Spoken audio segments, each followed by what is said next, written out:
Dun, dun, dun, dun, dun, dun, dun, dun, dun, dun. Hey, this is Dan Jeannotte, and you're listening to the FSF PopCast. Dun, dun, dun, dun, dun, dun, dun, dun, dun.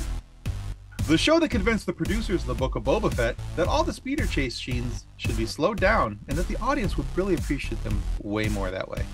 Our show is brought to you by our charity sponsor, the Red Shirt Widows and Orphans Fund, which supports the Wish Upon a Teen Foundation that helps out sick kids when they need it most. And just imagine the comfort you'll give Red Shirt crewman number 187. He'll know that when he puts on the red shirt and joins the crew of the Enterprise in their struggle against a Gorn infestation, that he didn't leave his family destitute and without hope, because the Red Shirt Widows and Orphans Fund has his back, and what's left of his mustache. Well, hey, our guest today is an amazing actor whose work you've seen in shows like The Bold Type, Good Witch, Rain. You've heard his voice on games like Assassin's Creed Unity as Arno Dorian and some other games as well.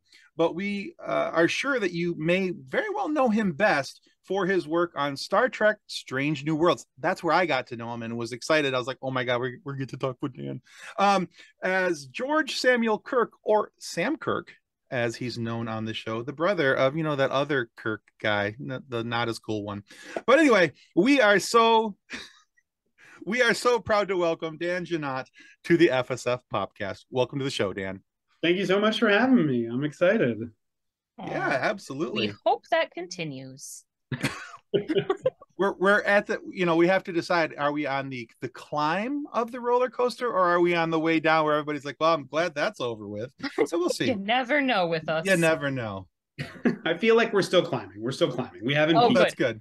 Maybe we could try to underline the point where we do peak, and then we'll put a pin in that spot and go, okay, that's what we don't want to repeat. There we go. We do always have this tendency too, though, that we start going up and climbing the peak, and then somehow we just lose the rails and away we go.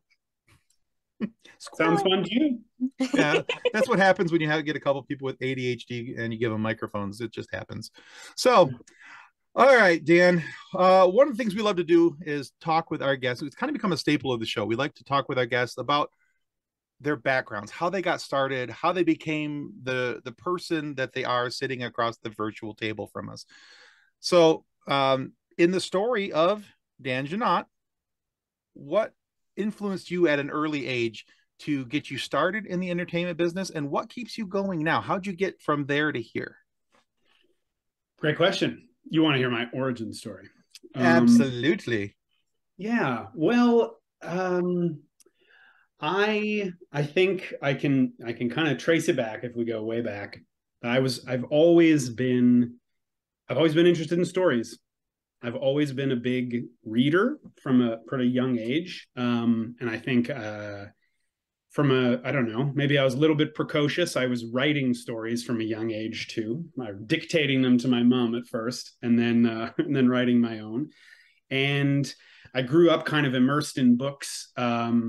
Books were really my thing. And I thought once I got past the kid career ambitions of being, an astronaut or being a fire truck or whatever, I thought to myself, if there was a job that I was going to have, maybe I'd be an author. And then I kind of carried that with me for a while. But then as a teenager, I got really into film. I hadn't done any acting or anything, but I got really into film. And my sort of thought process of how could I be a storyteller, it kind of shifted to maybe I could make movies. And then when I was in college, I made a great friend. My story really is a story about Matt Goldberg, and we were studying the same thing, which was liberal arts, religion and philosophy and history and stuff. Mm-hmm. And he told me he was putting together an improv troupe at our college, and he thought that I should try out for it. And around the same time, he was also doing a play with the theater department at our college. I didn't even know there was a theater department at the college. And so he invited me to do these two things: try out for his improv troupe and to come and see him in this show. I can't really remember which one came first now, but they've melded together in my mind. Basically, I went to see him in this play, a musical called Pippin, and it was all kids my age doing this show that had like a pretty good production value, for a college. And it blew my mind that kids my age were up there singing and telling this weird, absurd meta story. It's about like actors putting on a show, but they're being run out of town, and the show is about like Charlemagne and the Holy Roman Empire or something. It's kind of, I don't even really remember it all. What I do remember is this: my friend Matt Goldberg, he had a bit where there was like, it's a silly show. There's like a pile of bodies on stage after some huge battle, and the main character goes over to the pile of bodies and like lifts up a severed head. And the severed head was Matt Goldberg, and he spoke. He like says a joke, and then the guy like puts him down. It was like stage magic or whatever. But I'm like, that's amazing. He's on stage getting laughs as a severed head. I want to do that. I want to do that. And so I also auditioned for his improv troupe. I got in. The first time I performed improv in front of an audience, the first time I performed improv really at all, there was like 200 people at this improv competition. And I went out on stage, the same stage he had been on in Pippin. And I just remember saying something, making something up, getting a big reaction. And I was just hooked. The idea Nice. that something could come out of my mind through my being and connect with people and get a laugh and get just connect with people, it felt thrilling. And so those two things together made me switch the program I was in. I switched into creative arts. I started doing theater, and it kind of all snowballed from there, and started doing improv. And my friend Matt and I, he's still a dear friend of mine 20 years later. I was just talking to him on the phone earlier today. We've done sketch comedy and improv together for a very long time. And I think, to the second part of your question, what keeps me going is, you're always getting a chance. Well, hopefully, ideally, you're always getting a chance in this field to discover something new, to explore some new facet of yourself or of the world. Depending on the kind of stories you're telling, you get different emotions to work with, different scenarios, different kind of social issues. You should be able to kind of always be bringing something new to it and getting something new out of it. It's not a static job, it's changing, and it's and it's exciting. I feel very, very lucky that I kind of stumbled into some amount of consistency or success in my life. And yes, very lucky. I think it's interesting the number of people that we've talked to who have, when sharing their origin story, have something very similar to what you talk about. That first reaction that it just kind of hits them, and then it's, some have likened it to almost like an endorphin high, just, and like in you want more, and then you have to kind of keep chasing it. And somebody I don't remember who it was, but one of our other guests said it was the best addiction they could have ever had. And that they wanted to keep chasing that feeling because that was what. And then they found out they could make money doing it as well, and they're like, well, this is the perfect thing, I got to do this. So performance highs are the best. I know, it's so exciting. And I really, I think you could think of it as something a little bit egocentric. You're like, I'm being watched, I'm being listened to, people are laughing or responding to me. But also, I really do think of it as a kind of massive social and emotional connection. You're like getting that the buzz you might get from a good conversation in a way, but it's like multiplied by however many people are in the audience. It's really something special. And and I started doing live stuff, theater and improv, and it was a long time until I made any kind of money off of it. For a while, it was just the thing I did because I loved doing it, and it was so fun. And because it was the only thing that I had found that I was good at. I didn't really have any other, marketable skills. I had no other path to take, which I think is probably a good thing in the end, because it is a difficult job. And if you do have a backup plan, you'll probably, use that plan at some point. Sure. Pull the escape cord. Yeah. Yeah. That is one of the things, though, that I love about live theater is the give and take with the audience being on either side of it. I mean, I was in school productions, I was in choir, I had dance recitals. There is that give and take both directions. And it is so thrilling and so much fun. And talking about live theater, this is actually kind of fun for me because in my research for the interview, I found out that you met your wife in a production of As You Like It. Yeah. Which, Tim, that's Shakespeare, in case you didn't know that because you don't, read books. Anyway. So was it one of those situations where you were cast as Orlando and she was Rosalind, making it like a relationship on multiple levels? Or was it, how exactly did that happen? Because my parents met doing theater too. And I love that story. Oh, that's lovely. Yeah, well, pretty much. We weren't Orlando and Rosalind. We were we were Oliver and Celia. Ooh. So not the main characters, but we were two characters who do fall in love in the show. And it's one of those Shakespeare things where like we were only supporting characters, so we fall in love in the course of one scene where there's other things going on, like exposition happening, but we're meant to kind of also, the audience is meant to believe based on that we just fell in love. And then that play ends with, I think, 4 different couples getting married. It's like a mass wedding at the end. So yeah, we met doing this show. We had kind of been aware of each other before because we both went to the same school, but we never met. We had friends in common, but we never actually kind of came face to face, which was, in retrospect, magical, I think, because it happened at the right time, I guess. And we did this show, and at the end of the play, we were getting married. And although we didn't get into a relationship at that time, the flame was lit. And eventually, years later, when we did get married, we actually asked the director of that play, who had cast us together, to be our officiant at our wedding. Oh, that's cool. I love that. Yeah. That's so very cute. cool. Oh my goodness. Yeah, it just felt right. We always called him our Cupid. Shout out to Joel Fishbane. Thanks, Cupid. And that's cool. It was lovely. He is a writer and director and performer himself, so we knew he'd be good at running the show at our wedding. Yeah. All right, Dan, I am a new resident of the Trekverse.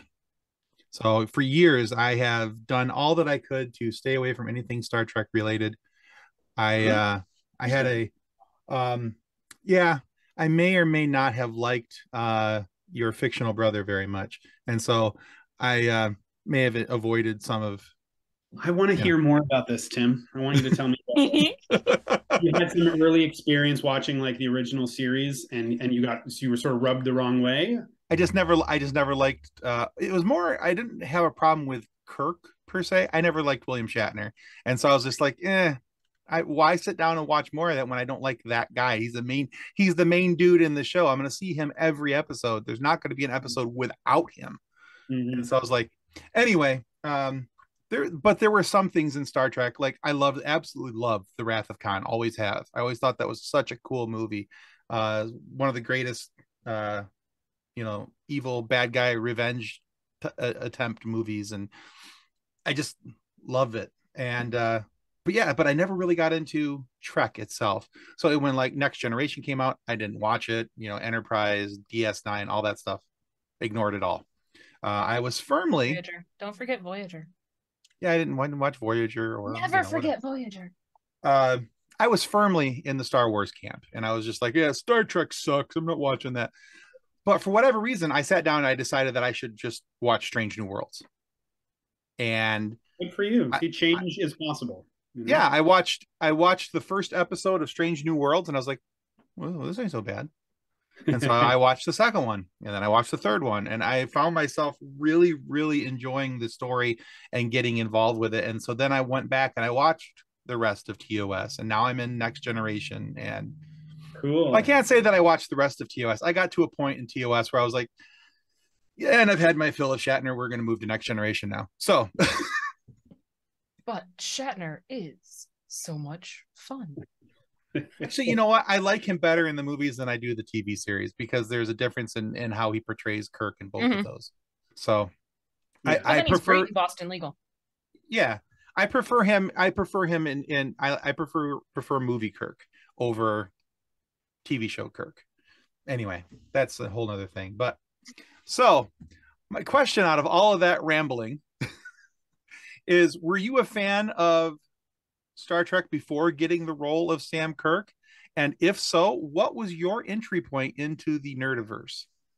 Yeah. I watched Next Generation. Next Generation was my jam. I think I would say I had a similar feeling to you when it came to the original series. There was something about Kirk slash Shatner. I can't really say I can't separate them. You know, like Mhm. it Right. was definitely uh, something about him was not my jam. Mm-hmm. But that was also because I first started watching Next Generation, where they very deliberately had a captain who was quite different than Oh, Kirk. sure. Yeah. So Picard was my captain, and then I see the original series, and of course I'm just a kid, and so I'm very much, I'm a kid of the 80s, and I'm watching Mm-hmm. shows made in the 80s, and then I watch this thing made in the 60s, and I'm like, it looks weird. Mhm. They're all talking weird, and this guy compared to Picard, Kirk, is well, he's just very different. I'm not going to speak ill of him, but he's very different. Understood. Understood. And Next Generation was my jam. I never would have called myself a Trekkie, to be fair, but I watched Next Generation pretty often at home, and then over the years watched a fair amount of Voyager and some Deep Space Nine. Mhm. But Next Generation, I think definitely in retrospect was kind of formative for me because it was a show that showed me as a kid you could have stuff that was both fun and that was both entertaining and thoughtful. I Mm-hmm. guess good way to put it. And in now, like that's exactly the kind of thing I want to do. I want to do stuff that is entertaining, but that also provokes thought, that is thought out, that has, whether it's subtle or overt, has a kind of idea that's being put Yeah. forward. And that's what speculative fiction does. It can give us all these wonderful ideas, interesting Yes. ideas wrapped up in spectacle or Mm-hmm. playfulness or weirdness or whatever, And yeah, I just thought Next Generation was yeah, it was kind of it was a gateway for me into the Trek world, but also into this kind of idea that entertainment and TV could kind of do two things at once, I guess.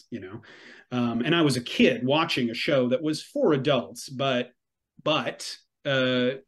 accessible to kids, Mhm. I guess, at the same time. Yeah. I think the ideas and the concepts of TOS were accessible to anybody who was willing to sit down and watch it. I think you just had to kind of wrap your mind around some of the ideas that were going to be presented in it.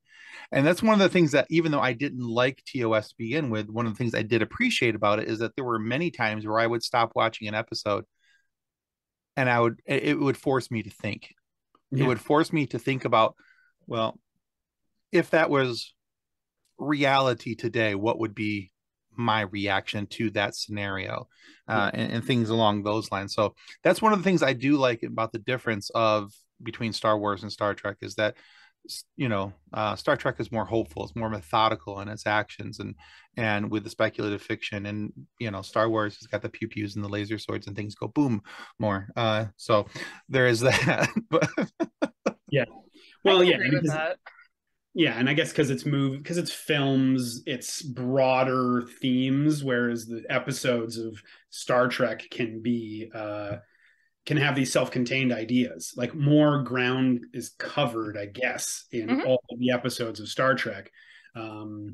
Even if they might be of varying degrees of quality, there's a lot of ideas covered. And then the yeah. movies, the Star Wars movies, great spectacle, but it's a bit more black and white, good versus evil, right? Oh, Yeah. agreed. Oh yeah, Yeah. absolutely And agreed. it is funny though how much more story you can tell in a half-hour TV show than you can in a 2-hour movie sometimes.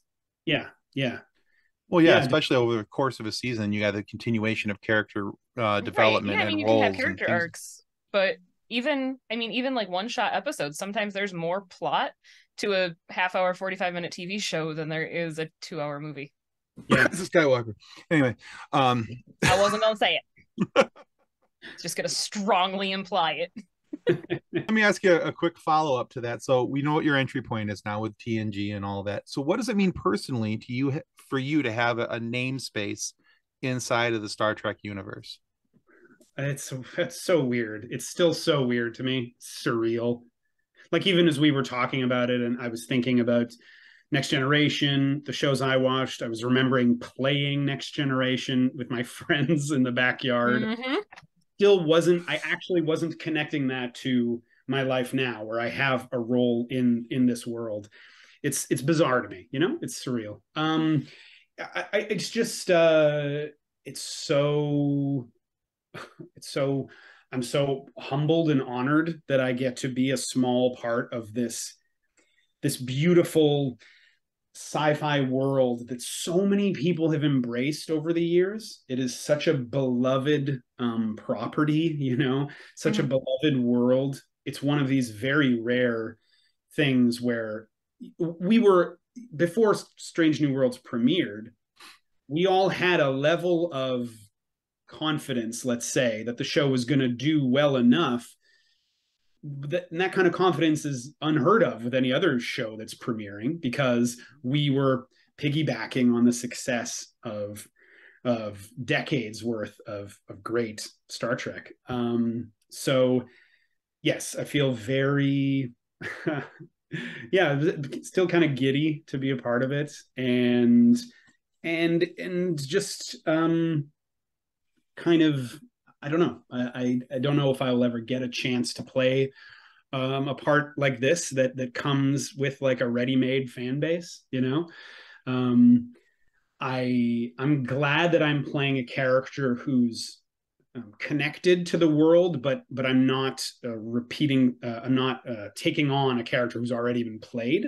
Other than Right. that beautiful shot of Shatner lying dead on the ground, With the uh, the mustache. the mustache. I'm glad that I get to be kind of just originating the role in a certain way. There's less pressure on me than there is on Ethan or Celia like so Yeah. many people playing the legacy characters. Um, I get to just have fun in a world that is so rich and in a genre that is itself just inherently fun. Like we get to dress up, walk around a space station. I mean, a spaceship, not a station. Uh, we walk around a spaceship. We have future weapons. We meet aliens. That's just like my work. That's me going to work. It's wild. Yeah, it's wild. I can only imagine. Sure. It's so much fun. Yeah. So, and now, a word from our show sponsor, Level Up Sabers.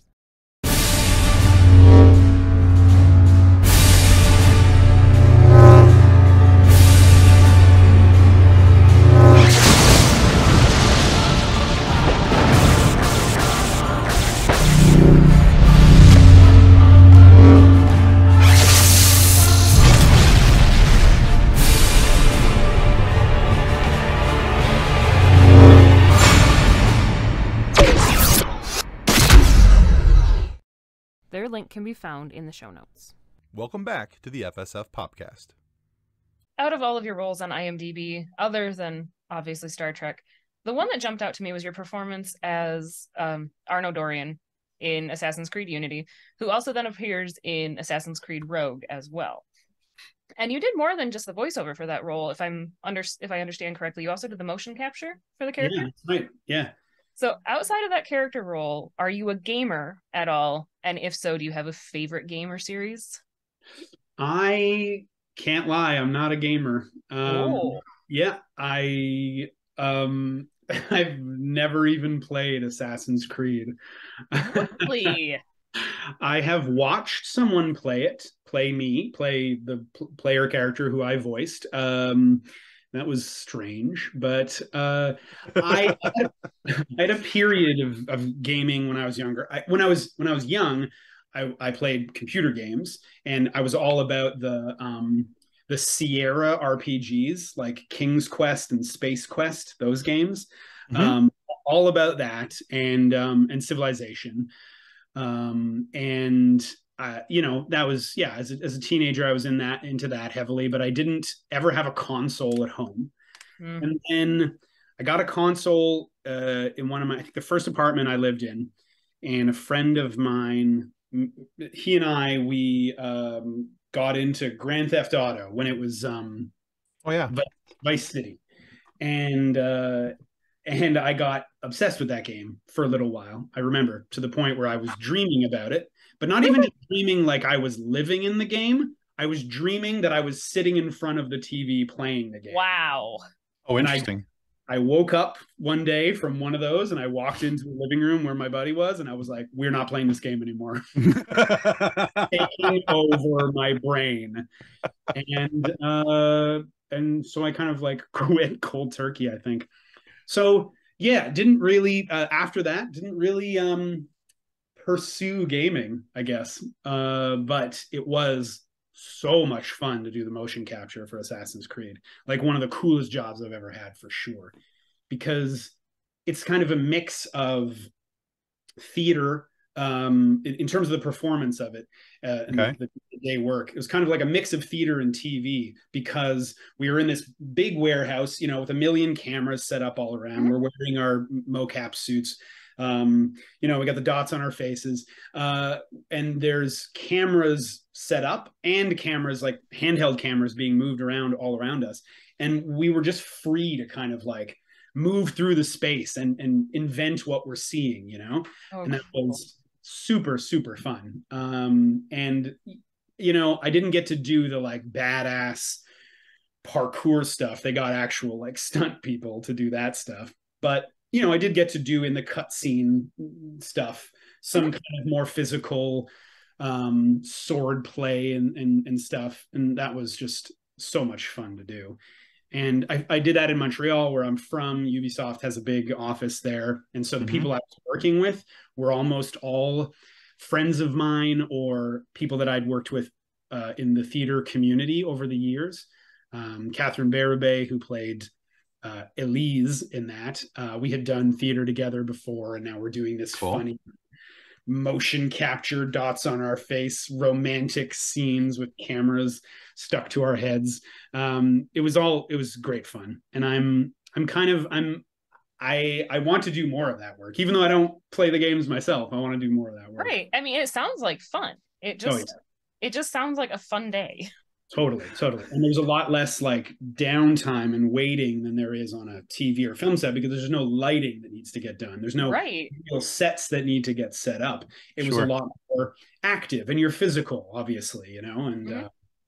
oh yeah, I still remember like the pose I had to take, because it would be like, I guess it was one of those games where the cutscenes meld into the action, Mhm. and come out of the act. Like we'd have to finish our cutscene, and I'd have to take this stance where one foot is slightly in front of the other, and I'm kind of like slightly not bouncing, but just like in this Yep. Mhm. position. Still Yep. The player ready position. The ready. Yeah. Yep. there you go. That's awesome. And, I feel like they do that in most of the Assassin's games, though. Like there is that weird flow, and yeah, it takes you you a come out of second the when you're cuts. playing it Yeah. to be, wait a second, this is no Both longer me. a cutscene. Both me. Yeah. Yeah, you come out of the cutscene, and then you're looking at the back of the player, as they're ready for you to move, and they start bouncing around, so you know that they're controllable now. All right, so Dan, I was talking with a common friend, Jesse, one of our good friends over at Open Pike Night, Ah, yes. and he had all nice, good things to say about you, of course, but all he would really say is that other Paid than the him fact, well. there you go. Other than to say that you were a great interview, the only other thing he would say was ask about the dog. So, Kathleen and I, we love animals on this show. Nick as well. And he's not here as today, much as us. but not as much. We'll claim we have more love for animals. I have two dogs. I have a pit bull named Mia and a corgi named Toast. And Kathleen also has another. She has a pit bull mix. Her name is Zoe. And so yeah, we love animals on our show. So the question is, Dan, I'm asking about the dog. Tell us about the dog. What's up with the dog? Yeah, well, I have a dog. He's not here in this room with me, but he's a poodle Shih Tzu mix, and we adopted him a couple years ago. He was 2 or 3 when we adopted him, and when we got him, his previous family had named him Charlie. And I knew as soon as we decided to adopt him, I was like, well, we can't let his name be Charlie. Charlie is my dad's name. I'm not going to have a dog who shares a name with my dad. But we thought, should it be a name that sounds like Charlie so that he recognizes it? And right away, I was just like, oh, Barley. That's a cute name for a dog. He's kind of the color of barley, of wheat, you know. And so we call him Barley. Our dog is Barley. And what I was talking to Jesse and the Open Pike crew about was how since we have adopted him, I swear to God, every second dog that I meet is named Charlie. It's without fail. I was honestly sure that one of you was going to have a dog named Charlie. That's my brother's name. Well, there you go. That's why you don't have a dog. That's why I don't have a dog named Charlie. Yeah. But it's crazy to me. Like somehow, I don't know if it's just like, you know, where I live in Ontario or something, but like everybody has named their dog Charlie. It's ridiculous. It started to feel a little bit like Truman Show or like a prank, you know, a prank show where I'm a hidden camera thing. Like, here's another Charlie. Like, I've called it. I'll meet somebody and I'll be like, oh, what's your dog's name? And in my mind, I'm like, it's Charlie. And then they're like, Charlie. Yeah. Yep. Right. So now that I've told you about it, I bet you're going to be meeting Charlies all the time. It'll be. Oh, I'm sure. Probably. But it's like, you know, you don't see that type of car until you buy that car, and then you see it everywhere. Exactly. There are so many beige town and countries everywhere. And they're all named Charlie. I'm sure. That's what it feels like too. I'm running through my friends' dogs and pets, and I don't think any of my friends have it's like a pet named Charlie. Maybe it's an Ontario thing. I don't know. I have a friend who used to have a dog named Kevin. Kevin. Kevin was a great name. He was a Chipu. He was a Chihuahua poodle mix. He was an interesting little beast. And now they have, I don't even know what Hunter is. He's huge, but it went the opposite sides of the spectrum. Oh yeah, no. And his name, their current dog's name is Hunter George Bitehouse III. Oh wow. Oh, because Hunter is Biden's dog's name? No. I think so. I don't know why yeah. And I'm like, so he's the third. Oh no, Hunter is Biden's son, not his dog. Right. I don't know. I'm like, but if he's the third, what happened to the other two? Mm-hmm. And the answer that I got was that's why he's the third is because it's a provocative question that way. And I'm like, oh, okay. Fair enough. Alrighty then. Yeah, this dog is massive though. Like his back is like even with my hips. Like he's a big dog. He's adorable though. But since Tim beat me about asking about the dog, because rude. I'm usually the one who asks about the pets. I'm going to ask you something totally different because Tim upset me now. So now for something completely different. Yes. In my research, and as is evidenced by your background, you like books. It's a little bit obvious. Oh, yeah. So I was going to ask if you were a fan of physical books, but I'm guessing that's also a yes. Totally, 100%. I don't like to read. I mean, no judgment, but I don't read on, whatever, Kindles or on devices. Yeah. But what are your thoughts on audiobooks? Audiobooks, I think, are wonderful. Personally, I don't really like listening to fiction in audiobooks. It just doesn't do it for me. It's too, maybe fiction is too subjective. Maybe that's what it is. And I feel like having someone tell me what the characters sound like doesn't work for me. But I do listen to nonfiction, an audiobook, because that is kind of, yeah, I don't know. It's like a way that I like to learn in a way, let's say. So yeah, I think audiobooks are wonderful, and I know some people kind of swear by them, listen to them constantly, and I think that's oh yeah. I mean, I was listening to this today while I was mowing the lawn. That's the Lord of the Rings as narrated by Andy Serkis. He does all the voices. Oh, cool. So that's kind of cool. Yeah, I mean, like I am also, I love books. I much prefer physical media. I don't like reading on my tablet or on my phone, but I do have audiobooks as well. But that's typically if I'm driving and I'm alone, I'll listen to a book. Or if it's I really want to listen to this book, I really want to hear the story, but my kid keeps interrupting me. One headphone in, can still listen to my book, make sure she's not doing something that's going to get her hurt. Yeah. Like, so do you have a favorite series? A favorite series? Oh man, that's tricky. I'm big into, earlier I was talking about that I read a lot when I was younger, and when I was a teenager, I read a ton of fantasy. That was my thing. That's kind of all I read as a teenager. And now I kind of read a little bit more all over the place. But like Hitchhiker's Guide to the Galaxy is kind of always a perennial favorite. And I recently started reading Terry Pratchett's Discworld. Oh yeah. Which is so good. I read the first one years and years ago, and for whatever reason, I was like, I should read them in order, even though everyone says you don't have to read them in order. So eventually I found the second one at a used bookstore or something, and I just recently read it, and I love it, and I just went out and bought like 4 more of them so I can continue reading them. Oh, nice. It's so good. Like, if I could choose to have written something, it would be the Discworld books. Oh yeah. Like, I can see that. Fantasy, but it's spoofing it, but it's not. It's like also solid fantasy on its own, and it's funny, and it's smart, and it's British. Those are all the things I want to be.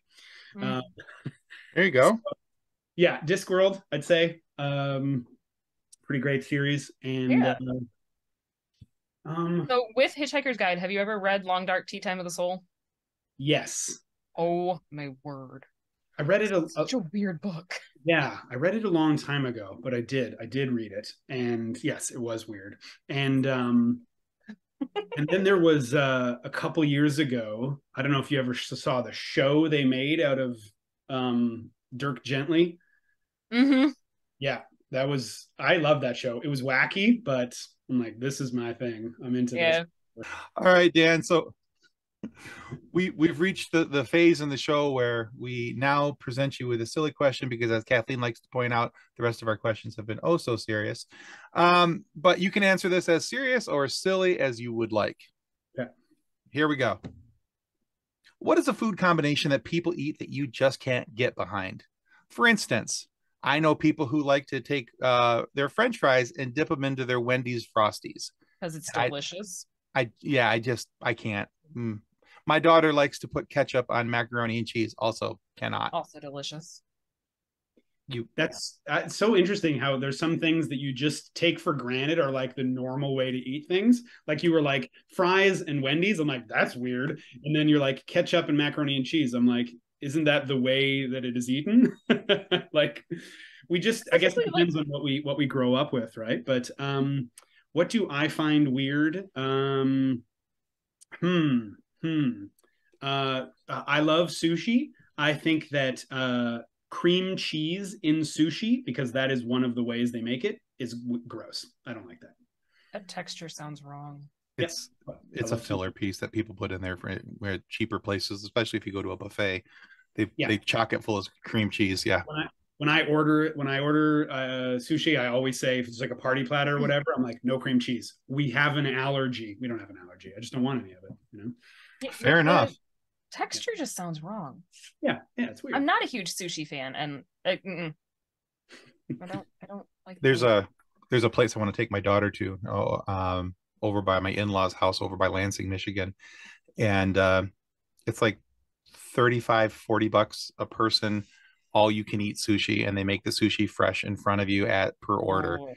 And I'm like, See that I hope you guys are prepared to lose some money, because I'm going to eat you out of house and home. I will eat your body weight in sushi. Let's do this. Yeah, So that's not a lot for an all you can eat. That sounds no, especially for something that's fresh made, you know. So I yeah. was like, yes, please. Yes, So, please.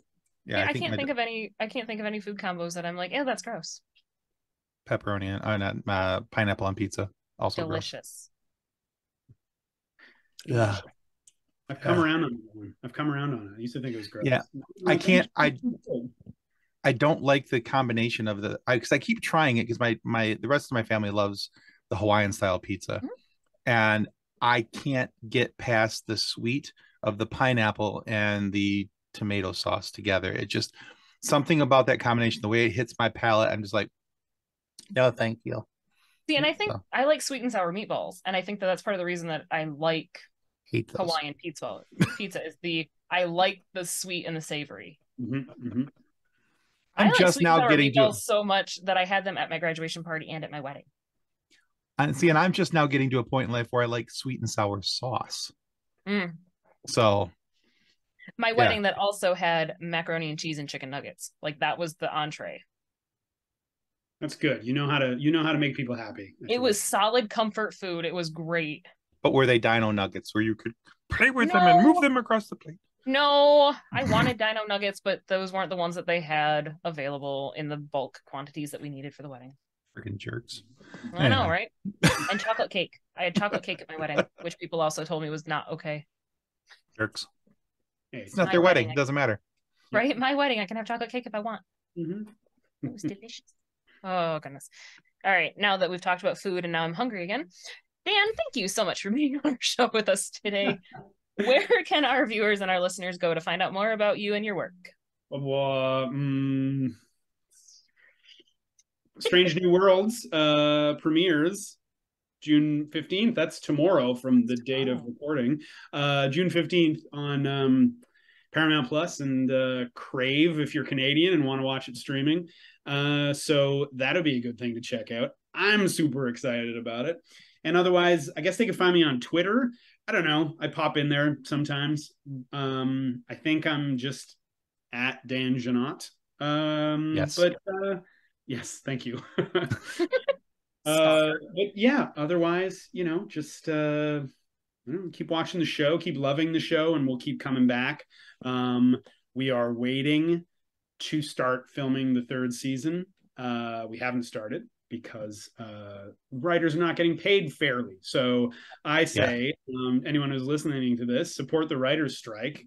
Everyone who makes these beautiful things should be compensated fairly, but especially the people without whom there's no story at all, the writers.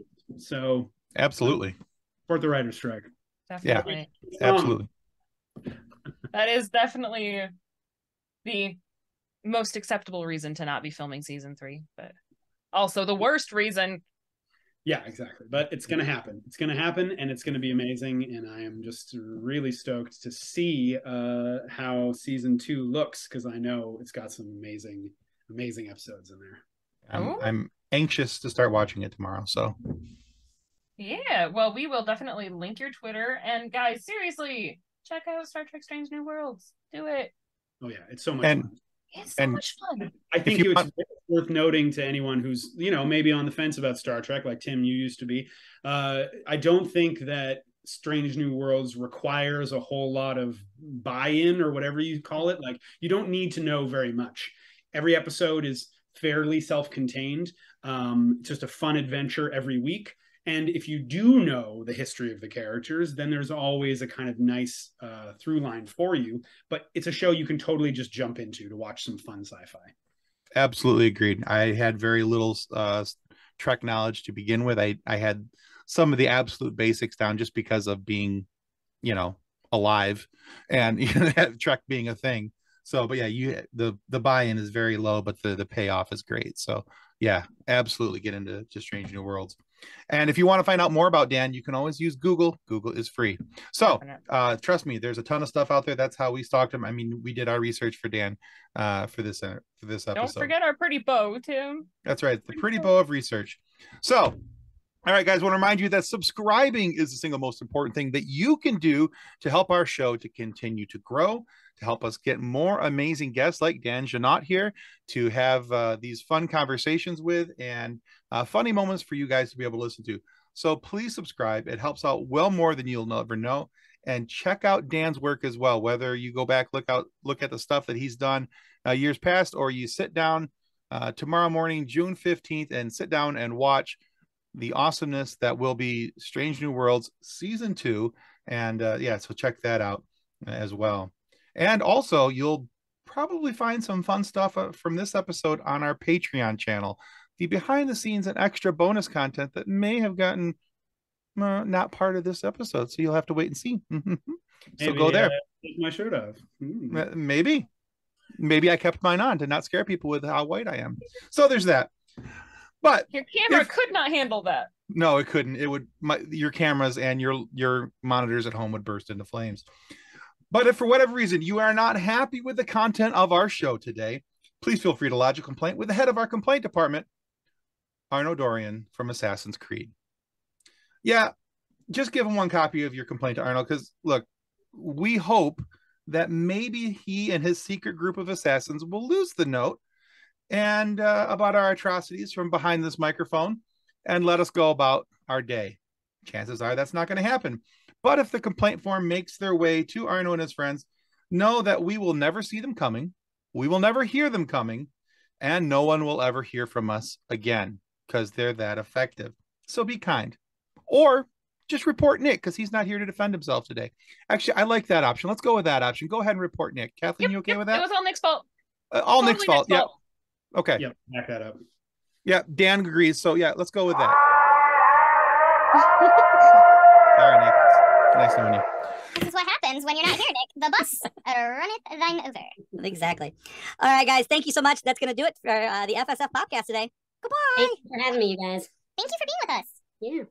On behalf of the rest of the hosts of the FSF PopCast, we want to thank you for listening to this episode.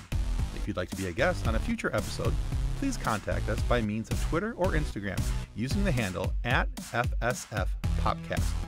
Or go to www.fsfpopcast.com and click on the Contact Me link.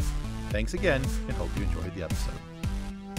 Copyright 2023 FSF PopCast. Reference to any specific product or entity mentioned on this podcast does not constitute an endorsement or recommendation by FSF PopCast. The views expressed by the guests are their own, and their appearance on the program does not imply an endorsement of them or any entity they represent. If you have any questions about this disclaimer, please contact us via email at info@fsfpopcast.com. Original music by Jordan Michaels.